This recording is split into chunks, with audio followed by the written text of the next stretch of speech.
परिवार सहित कुंभ ने कुंभकार का अभिवादन किया। परिवार किन भावनाओं से भरा होगा, कैसे कैसे भाव परिवार के मन में आ रहे होंगे। पीछे आतंकवादी दल भी जो विनम्र हो गया है, जिसको सद्बुद्धि आ गई है, जो धर्म के महत्व को समझने लगा है, ऐसा आतंकवादी दल भी अब सज्जनों का दल बन गया है। सेठ परिवार अपने सदस्यों सहित सभी कुंभ आगे आगे है। कुंभ की बड़ी भूमिका है इसमें, और ऐसे कुंभ को लेकर के अच्छे छने जल से भर करके और उसी स्थान पर पहुंच रहे हैं जहां पर प्रारंभिक समय में कुंभकार माटी लेने के लिए आया था। जहां माटी लाने आया है शिल्पी कुंभकार, वही पुराना स्थान। परिवार सहित कुंभ ने कुंभकार का अभिवादन किया कि स्मृतियां ताजी हो आईं।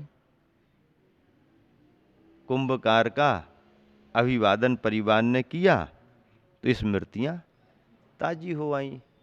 सब ख्याल में आने लगा, ये सेठ है, घड़ा लेने आया था, कोई कुंभ लिए है, ऐसा है वैसा है। स्मृतियां ताजी हो आईं। मानो पवन का परस पाकर सरवर तरंगायत हो आया। वाह भाई वाह। मानो पवन का परस पाकर, हवा का स्पर्श पाकर सरवर सरोवर तरंगायत हो आया। शांत सरोवर में एक कंकर फेंक दिया जाए तो स्थिति क्या बनती है? पानी में एक वलय बन जाती है, वलय बन जाती है। फिर वलय में वलय, वलय में वलय, वलय में वलय, गोल गोल गोल गोल पानी यहाँ से चल करके वहाँ तक, उस किनारे तक लहराता जाता है। शांत ठहरे हुए पानी में एक कंकर गिरा और पानी लहरदार हो गया। ठीक ऐसे ही हमने एक विचार आप सबके बीच में छोड़ा।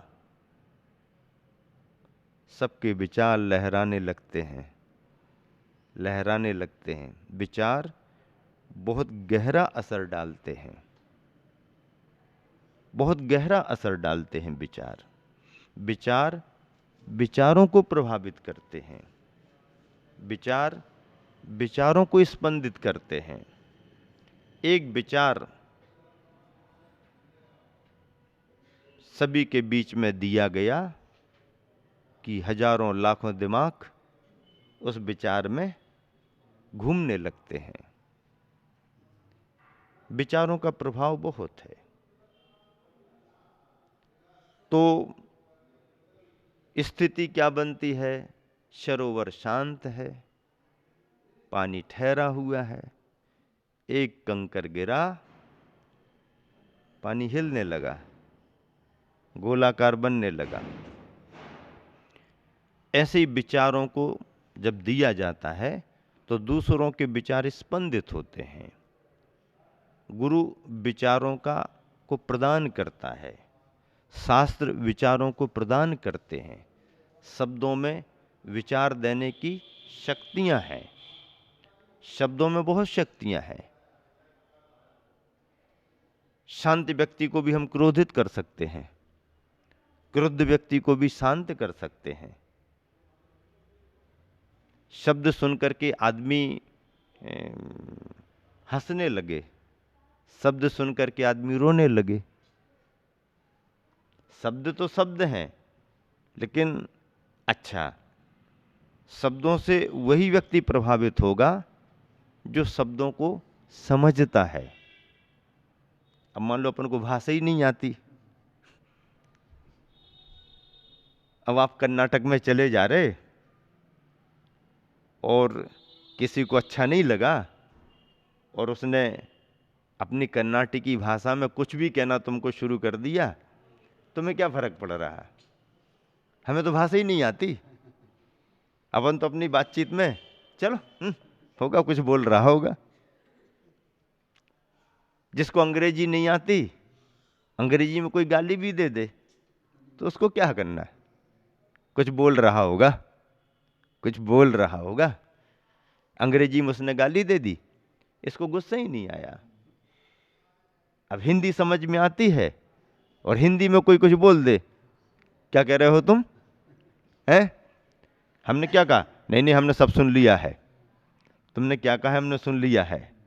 अब उसको पकड़ लेगा वो, तुमने ये शब्द बोले ना, हाँ ऐसा बोलते हो, अब देखते हम तुम्हारे लिए। तो शब्द यदि उसको समझ में आते हैं तो उसके अच्छे बुरे भाव बनेंगे, और भाषा ही समझ में नहीं आती तो। आचार्य कुंद कुंद स्वामी ने इसलिए कहा है कि समझाने के लिए उसी भाषा का प्रयोग करो जिसको सुनने की पात्रता, समझने की पात्रता सामने वाले की हो। आर्य व्यक्ति है तो आर्य भाषा में उससे बात करो, अनार्य व्यक्ति है तो अनार्य भाषा में बात कर लो। अब हिंदी में अर्थ समझ नहीं पा रहा और आप संस्कृत में उसको समझा रहे हो। अब हिंदी तो समझ नहीं पा रहा हो, संस्कृत में तुम समझा। अब वो कहे भैया पंडित जी तो बड़े ज्ञानी हैं, लेकिन हमें कुछ सब पल्ले नहीं पड़ रहा, हमको कुछ पल्ले नहीं पड़ रहा। तो पल्ले पड़े ना, हम ज्ञानी तुम्हारी नजर में हो या ना हो, पल्ले तो पड़ना चाहिए तुम्हारे। तो सामने वाले की योग्यता को देख करके अपन को उपदेश देना। आचार्य कुंद कुंद स्वामी ने समय सार में कहा कि व्यक्ति आर्य भाषा का ज्ञानी है, आर्य भाषा जानता, तो उसको आर्य भाषा में समझाओ। अनार्य भाषा में समझता है तो उसको अनार्य भाषा में समझाओ। इसलिए जैन ग्रंथ किसी एक ही भाषा में नहीं लिखे गए। जैन ग्रंथ भाषा की दृष्टि से प्राकृत संस्कृत में तो लिखे गए, लेकिन आचार्यों ने ये भी कहा है कि जो जिस प्रदेश में हैं उन प्रदेशों की प्रादेशिक भाषा में भी अपने ग्रंथों को लिखो। उस प्रदेश की प्रादेशिक भाषा में ग्रंथों को लिखा जाएगा तो लोग ज़्यादा समझेंगे, लोग ज़्यादा पढ़ेंगे। अन्यथा ये भाषाएं धर्म के ग्रंथों की भाषाएं रह जाएंगी, जनजीवन की भाषाएं नहीं बनेगी।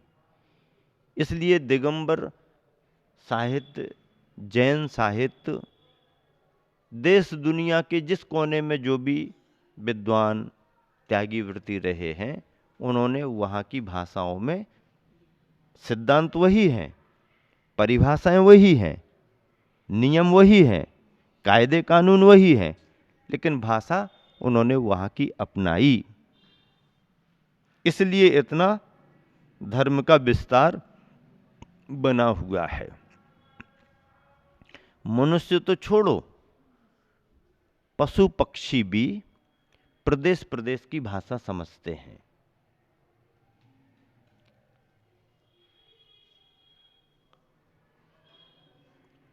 महाराष्ट्र में जाकर के यदि कुत्ते को तुम हिंदी में डांटो तो कुत्ता तुमको देखता रहेगा, समझेगा ही नहीं। क्या कह रहे हो? वो कहेगा हमको समझ में नहीं आया। और उसको यदि मराठी में कोई डांट देगा तो चुपचाप चला जाएगा, क्योंकि उसको मराठी सुनते सुनते आने लगी, उसने हिंदी सीखी नहीं, सुनी नहीं। कर्नाटक में चले जाओ, कई बार ऐसा हुआ कि कर्नाटक का मतलब बिहार कर रहे हैं और ग्रामीण भागों में तो अब घूमते रहते हैं कुत्ते वगैरह, मतलब पास को कुत्ते आने भी लगे। तो हमारे साथ जो ब्रह्मचारी भैया वगैरह थे वो उन कुत्तों को हिंदी में डांटे, हट चलो हटो यहाँ से, चलो हटो यहाँ से, क्या करता, चल भाग भाग भाग। अब वो कह रहे भाग भाग, वो ऐसे ही देख रहा, उसको समझ में नहीं आ रहा कि ये क्या कह रहे हैं, क्योंकि वो भाग भाग, चलो हटो हटो, उसको क्या समझ में आए, भाग भाग हटो हटो, उसको कुछ समझ में नहीं आ रहा।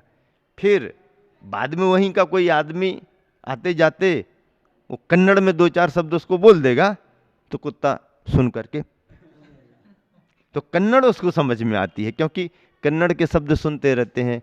गाय, भैंसें, बैल, बकरियां, कुत्ते, बिल्ली, वहाँ की कन्नड़ी भाषा को जानते, क्योंकि वो कन्नड़ प्रदेश में रहते हैं। महाराष्ट्र में रहने वाले महाराष्ट्री भाषा को जानते हैं। अब हिंदी प्रदेश में रहने वालों को यदि कोई कन्नड़ में कह दे गैया को कुछ, तो गैया क्या समझेगी? उसको तो उसकी प्रादेशिक भाषा में होना। प्रादेशिक भाषा में यदि कोई बोल दे तो मनुष्य भी समझ लेते हैं, पशु पक्षी भी समझ लेते हैं, क्योंकि पशु पक्षियों में भी सीखने की क्षमता होती है, पर वो जिस भाषा को सीखते रहते हैं उसी में समझ पाते हैं।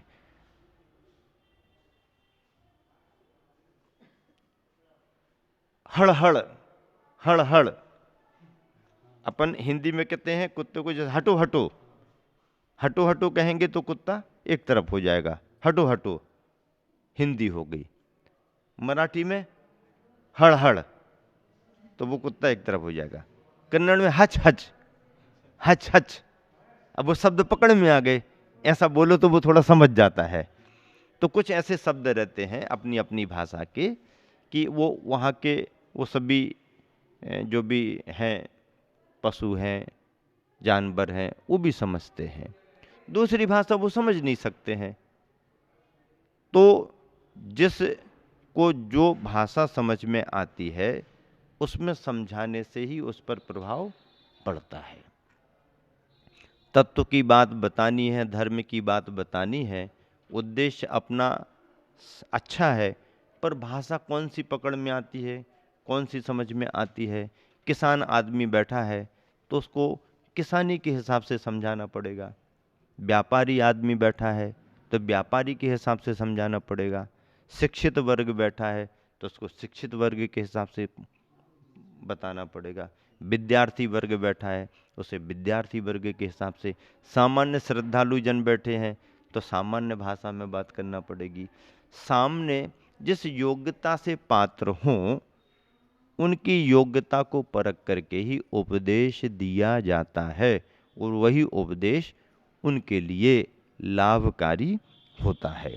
इस तरह से शब्द और शब्दों से निश्रित विचार हम सभी के जीवन में विचारों में परिवर्तन लाने में कारण बनते हैं। शब्द पुद्गल की वर्गनाएं हैं। कर्णेंद्रिय के द्वारा शब्दों के लिए सुना जाता है, पकड़ा जाता है, उनसे भाव समझा जाता है। कान के द्वारा पकड़ने के बाद भी यदि असंगी पंचेंद्रिय जीव है तो अर्थ को नहीं समझ पाएगा, और वह शब्द को तो पकड़ लेगा पर अर्थ को नहीं समझ पाएगा। तो शब्द को पकड़ करके कर्णेंद्रिय के द्वारा अर्थ तक पहुंचने के लिए मन की जरूरत पड़ती है। कान शब्द को पकड़ सकता है पर उसका अर्थ नहीं पकड़ पाएगा, उसका अर्थ तो मन ही पकड़ेगा। इसलिए भाव को पकड़ने के लिए एक शब्द प्रत्यय होता है, एक अर्थ प्रत्यय होता है, और एक भाव यानी ज्ञान प्रत्यय होता है। शब्द प्रत्यय शब्द के रूप में है, अर्थ प्रत्यय उसके अर्थ के रूप में है, और भाव प्रत्यय यानी ज्ञान प्रत्यय उसके अभिप्राय को पकड़ने के रूप में है।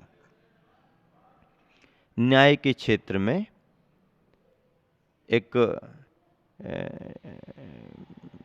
विषय चलता है, सैंधवम आनेयः, सैंधव को लाओ। अब सैंधव को लाओ का मतलब क्या? सैंधव के दो अर्थ हैं। सैंधव यानी एक नमक, और सैंधव यानी सिंध प्रांत के घोड़े।